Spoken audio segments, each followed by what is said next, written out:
Halo teman-teman, di sini kita bakal bahas tentang proses pengelolaan resiko.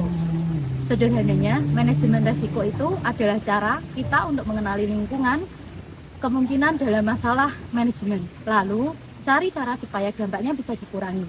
Hal ini penting banget, apalagi dalam organisasi atau bisnis, supaya kegiatan ini tetap berjalan dengan lancar. Ada beberapa cara dalam proses ini, mulai dari mengenali resiko sampai memantau hasilnya. Nah, di video ini kita bakal jelasin tahap-tahapannya satu persatu dengan cara yang lebih mudah dipahami. Langkah pertama adalah identifikasi risiko. Nah, di tahap ini kita bisa mencoba mencari tahu kemungkinan masalah apa yang bisa terjadi. Resiko bisa bermacam-macam, misalnya kesalahan kerja, kerugian, dan gangguan dari luar. Dengan mengetahui resiko sejak awal, kita bisa lebih siap untuk menghadapinya.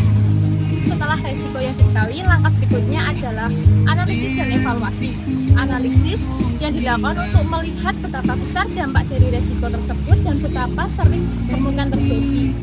Lalu dari situ kita bisa mulai apakah resiko itu perlu segera ditangani atau masih bisa ditunda. Tahap ini penting supaya kita tahu mana resiko yang harus diprioritaskan. Dalam proses ini ada yang namanya manajer resiko. Perannya adalah memastikan semua langkah berjalan dengan baik. Selain itu, dia juga bertugas menyusun strategi supaya resiko yang ada bisa dikurangi. Jadi, manajer risiko ini bisa dibilang sebagai orang yang mengatur agar semua tetap terkendali. Manajer risiko tidak bisa dilakukan sendirian, perlu kerjasama dengan berbagai bagian atau departemen lain, karena setiap bagian punya risiko yang berbeda-beda. Setelah semua langkah dilakukan, kita tetap perlu melakukan review dan monitoring.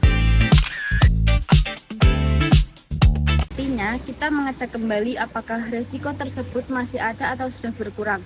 Selain itu, kita juga melihat apakah cara yang digunakan sudah efektif atau belum. Dengan pemantauan yang rutin, kita bisa lebih siap menghadapi risiko di kemudian hari. Sebagai contoh, kita ambil kasus pada bisnis online, misalnya toko yang menjual pakaian. Salah satu resiko yang akan terjadi adalah keterlambatan pengiriman barang ke pelanggan. Pertama, risiko ini diidentifikasi sebagai masalah yang bisa mempengaruhi kepuasan pelanggan. Lalu, pada tahap analisis, diketahui bahwa keterlambatan bisa terjadi karena jasa pengiriman yang tidak konsisten atau stok barang yang tidak siap. Dampaknya, pelanggan bisa kecewa, memberi ulasan buruk, bahkan tidak mau membeli lagi. Kemudian risiko ini dievaluasi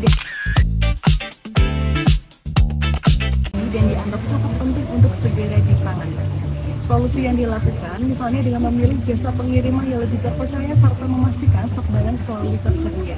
Setelah itu dilakukan monitoring seperti pengecekan waktu pengiriman secara rutin dan melihat feedback dari pelanggan.